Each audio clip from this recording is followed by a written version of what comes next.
Okay વિદ્યાર્થી મિત્રો, દાખલા નંબર 16 એકદમ ઈઝી છે પણ થોડોક લાંબો છે. રેડી? કારણ કે મોલ અંશ ગોતવાના છે, પછી બાષ્પ દબાણ ગોતવાનું છે. એટલે જો અહીંયા વાત કરે છે, રકમમાં શું કહે છે જોઈ લઈએ. હેપ્ટેન અને ઓક્ટેન આદર્શ દ્રાવણ બનાવે છે. ઓકે વિદ્યાર્થી મિત્રો, 373 કેલ્વિન તાપમાને બંને પ્રવાહી ઘટકોના બાષ્પ દબાણ, વિદ્યાર્થી મિત્રો જે પ્રવાહી ઘટકો છે એના બાષ્પ દબાણ આપી દીધા છે 105.2 કિલોપાસ્કલ, 47.8 કિલોપાસ્કલ, 26 ગ્રામ હેપ્ટેન અને 35 ગ્રામ ઓક્ટેન ધરાવતા મિશ્રણનું બાષ્પ દબાણ કેટલું થાય. પછી એનું મિશ્રણનું બાષ્પ દબાણ કેટલું થાય. શુદ્ધ અવસ્થામાં બંને પ્રવાહી ઘટકોનું બાષ્પ દબાણ આપી દીધેલું છે. ઓકે, શરૂઆતમાં વિદ્યાર્થી મિત્રો બંનેનું મિશ્રણ કરશું તો મિશ્રણ કરવા હાટુ વિદ્યાર્થી મિત્રો મોલ અંશની જરૂર પડશે. કારણ કે મોલ અંશના આધારે રાઉટનો નિયમ વાપરવી અને વિદ્યાર્થી મિત્રો અહીંયા બાષ્પ દબાણ આપણે ગોતશું. તો હું તમને પેલા મોલ ગોતવા માટે વજન ભાગ્યા અણુભાર, તો અહીંયા અણુભાર બંનેના ખબર હોવા પડે. તમે જોઈ શકો છો કે હેપ્ટેન અને ઓક્ટેનનું જેને અણુસૂત્ર ના આવડતું એ ધ્યાનથી જોઈ લો. રેડી? અને આ અણુસૂત્રના આધારે વિદ્યાર્થી મિત્રો અણુભાર આપણે ગોતશું. તો હેપ્ટેનનો અણુભાર વિદ્યાર્થી મિત્રો 100 થાય છે, જોઈ શકો છો. અને ઓક્ટેન છે એનો અણુભાર અહીંયા 114 વિદ્યાર્થી મિત્રો થાય છે. ઓકે, આ જેને ન ખબર હોય એના માટે હતું. હવે આગળ જઈએ છીએ. હવે વિદ્યાર્થી મિત્રો અહીંયા રાઉટનો નિયમ શું કહે છે કે દ્રાવણમાં દરેક ઘટકોના આંશિક દબાણ એ દ્રાવણમાં તેમના મોલ અંશના સમપ્રમાણમાં હોય છે. ઓકે, તો વિદ્યાર્થી મિત્રો અહીંયા આપણે કહીએ કે ભાઈ અહીંયા બાષ્પ દબાણ છે, એ બાષ્પ દબાણ કોના તેના મોલ અંશના સમપ્રમાણમાં હોય છે. દૂર કરતા સમપ્રમાણતા વિદ્યાર્થી મિત્રો બરાબર P0 H. ઓકે, અહીંયા P0 શું છે તો શુદ્ધ ઘટકનું બાષ્પ દબાણ, ખાસ યાદ રાખજો, શુદ્ધ ઘટકનું બાષ્પ દબાણ. ઓકે વિદ્યાર્થી મિત્રો, તો અહીંયા દરેકના મોલ અંશ જોઈ શકો છો કે જરૂર પડશે. ઓકે વિદ્યાર્થી મિત્રો, તો અહીંયા મોલ અંશ દબાણના સમપ્રમાણમાં હોય છે વિદ્યાર્થી મિત્રો. સલેશે દૂર કરીને આપણે અસરાન જોયું. હવે અહીંયા આપણે શરૂઆતમાં વિદ્યાર્થી મિત્રો અહીંયા હેપ્ટેન ની વાત કરીએ. હેપ્ટેન. ઓકે વિદ્યાર્થી મિત્રો, જેને એ કહી દઈએ. ઓકે, હેપ્ટેન છે એનું વિદ્યાર્થી મિત્રો આપણને શુદ્ધ અવસ્થામાં બાષ્પ દબાણ આપ્યું છે. જો બંને પ્રવાહી ઘટકનું બાષ્પ દબાણ અનુકરે હેપ્ટેનનું પેલું બાષ્પ દબાણ આપ્યું છે, હેપ્ટેનનું P કહીએ, હેપ્ટેન એ કીધો છે એટલે. તો એનું બાષ્પ દબાણ આપ્યું છે, જોઈ શકો છો 105.2 કે પાસ્કલ. ઓકે વિદ્યાર્થી મિત્રો, અહીંયા જોઈ શકો છો.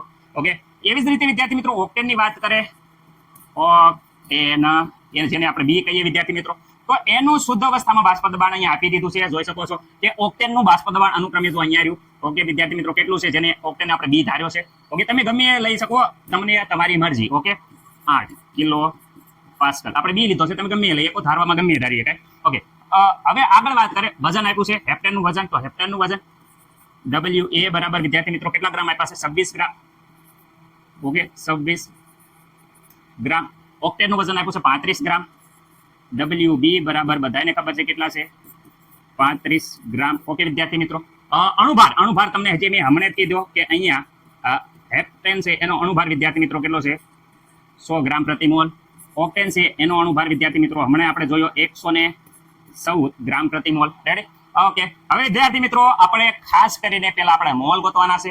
રેડી? એના ઉપરથી આપણે મોલ અંશ ગોતશું. ઓકે, તો અહીંયા વિદ્યાર્થી મિત્રો આપણે મોલ નું સૂત્ર તમને દરેકને ખબર છે કે મોલ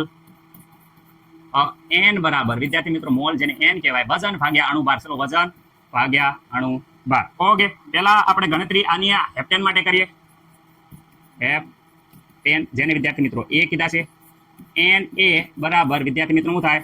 WA/MA. ઓકે, વજન વિદ્યાર્થી મિત્રો અહીંયા વજન અહીંયા આપ્યો છે, જોઈ શકો છો અહીંયા. હા, કેટલું છે તો વિદ્યાર્થી મિત્રો 26 ગ્રામ. અહીંયા વિદ્યાર્થી મિત્રો મોલેક્યુલર અણુભાર Ma આપ્યો છે, અણુભાર જોઈ શકો છો 100. તો વિદ્યાર્થી મિત્રો અહીંયા 0.26 વિદ્યાર્થી મિત્રો આવી જશે મોલ Na માટે. Na કોના માટે છે વિદ્યાર્થી મિત્રો? હેપ્ટેન માટે છે. મને નથી લાગતું કે કોઈને કઈ પ્રોબ્લેમ હોય. ઓકે, તો એવી જ રીતે વિદ્યાર્થી મિત્રો ઓક્ટેન માટે વાત કરે. ઓક્ટેન એનો દાખલો છે, કઈ દાખલામાં કઈ પ્રોબ્લેમ નથી. ઓકે, વજન ભાગ્યા અણુભાર. તો અહીંયા ઓક્ટેનનો આપણે ડાયરેક્ટ વજન મૂકી દઈએ. અહીંયા જોઈ શકો છો 47.8. સોરી, વજન એટલું નથી આપ્યું વિદ્યાર્થી મિત્રો. વજન અહીંયા આપ્યું છે, અહીંયા આવ્યું 35 ગ્રામ. ઓકે, અને અણુભાર વિદ્યાર્થી મિત્રો 114. ઓકે, વ્યવસ્થિત રીતે આનું તમે કેલ્ક્યુલેટરની મદદથી વિદ્યાર્થી મિત્રો સાદુરૂપ આપો એટલે તમારો જવાબ છે એ વિદ્યાર્થી મિત્રો આવી જશે 0.37 વિદ્યાર્થી મિત્રો 0.37. જરાક જોઈ લેજો, થોડુંક ઉતાવળમાં મિસ્ટેક થાય તો તમે ઓકે વિદ્યાર્થી મિત્રો આ આવી ગયું છે, જોઈ શકો છો.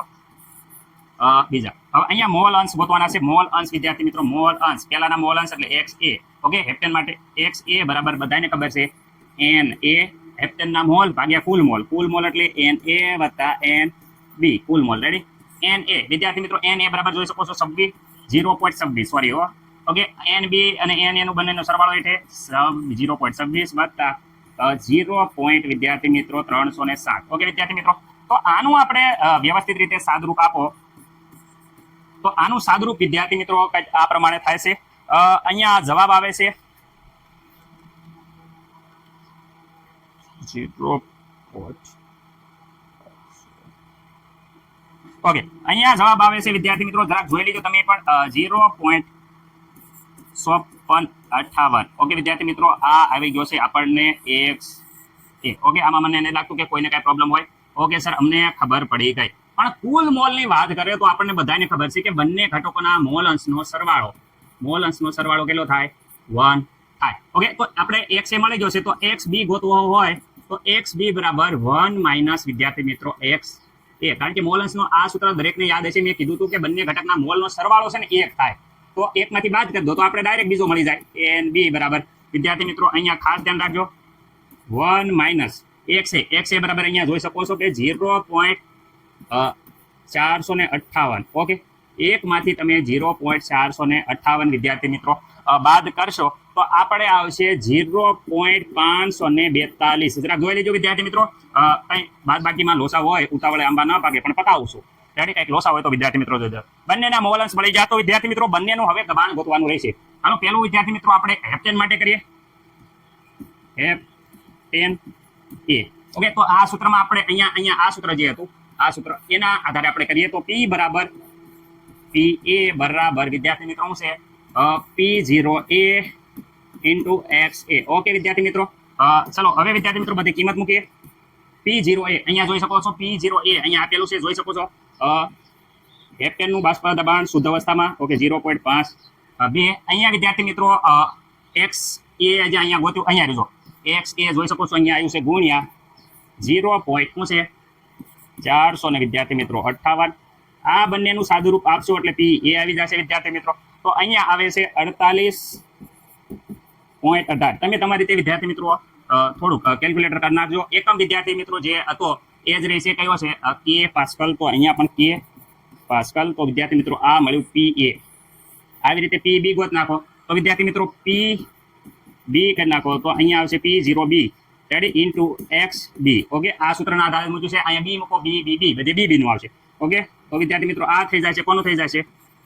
ઓક્ટેન. ઓકે વિદ્યાર્થી મિત્રો, તો ચલો અહીંયા આવે આપણે PB બરાબર P0B જો અહીંયા આપ્યું છે શુદ્ધ અવસ્થામાં, જો અહીંયા આપ્યું છે 47.8 KPB આપેલું છે ગુણ્યા વિદ્યાર્થી મિત્રો XB તો અહીંયા ગોત્યા છે 0.542. ઓકે, બંનેનું જ્યારે સાદરૂપ આપશો તો વિદ્યાર્થી મિત્રો અહીંયા આપણો જવાબ આવે છે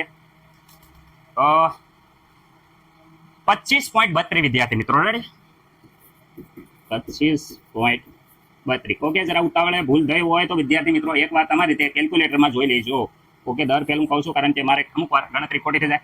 સોરી, એકમ ભૂલી જાય તમે, ગણતરી તો હાસી કરી પણ હાલો ચલો એકમ છે કિલો પાસ્કલ. ઓકે વિદ્યાર્થી મિત્રો, હવે આપણે કુલ દબાણ જોતવાનું છે. કુલ દબાણ, તો કુલ દબાણ બરાબર વિદ્યાર્થી મિત્રો બંને જે આયા PA અને વિદ્યાર્થી મિત્રો ફરીથી આયા વત્તા PB, આ બંનેનો વિદ્યાર્થી મિત્રો આપણે સરવાળો કરવાનો છે.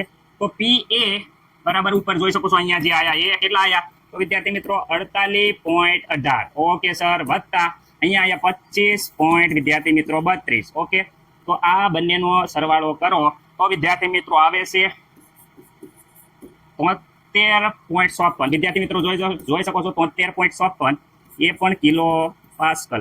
તો આ આવી જશે કુલ દબાણ. જરાક જવાબ તમે જોઈ લેજો, ચેક કરી લેજો વિદ્યાર્થી મિત્રો. આ બંનેનો કુલ દબાણ આપણને મળી ગયું છે. આ આપણો આન્સર છે. બોલો ભારત માતા કી જય. ઓકે વિદ્યાર્થી મિત્રો, દરેક વિદ્યાર્થી મિત્રોને આ દાખલો આવડવો જોઈએ. પૂરો પ્રયત્ન કર્યો છે કે દરેકને દરેક વસ્તુ ખબર પડે. ઓકે, થોડુંક થિયરી કાચી છે તો કેવડાવશે, બાકી આમાં કઈ પ્રોબ્લેમ રહેશે નહીં.